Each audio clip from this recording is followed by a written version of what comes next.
Mapagpalang araw po sa ating lahat. Ako po si Emmanuel O. Alejandre at ito po ang aking daily devotion ngayong March 31. And for today, ating pong pag-uusapan kung ikaw ba ay tunay na leader o lideran lamang.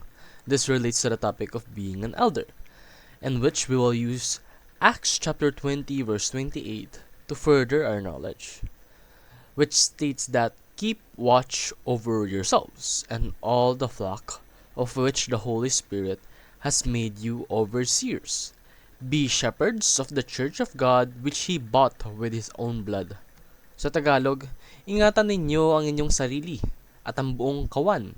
Sa kanila'y inilagay kayo ng Espiritu Santo ng mga tagapangasiwa upang pangalagaan ninyo ang iglesia ng Diyos na binili niya ng kanyang sariling dugo. Pagpasensya niyo na po kapag nag-stutter ako. I currently have a cold and it's making it very hard to speak. So, sorry in advance. So, back to the topic. On being a leader, it is primarily a function and it's not just a title. Hindi po porket tinawag kang leader is i-abuse mo na yung title na yon. And it also has a deep meaning. Hindi porket tatawagin kang leader is yun na yun. Na label lang yun. No.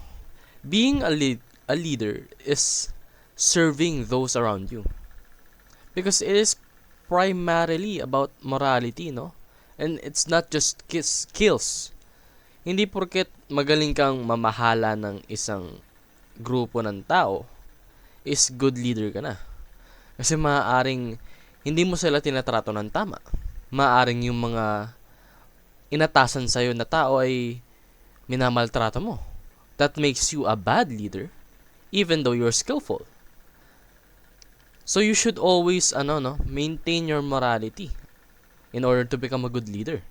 And also, it is primarily about serving and not being served. Kasi most of the time, yung mga leaders ng ating mundo, especially in the political setting, are leaders.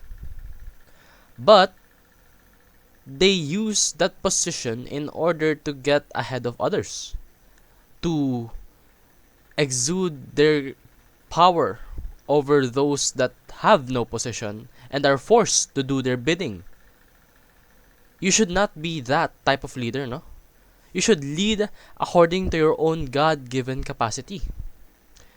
And lead as a messenger who lives the message. Ano ibig sabihin nito?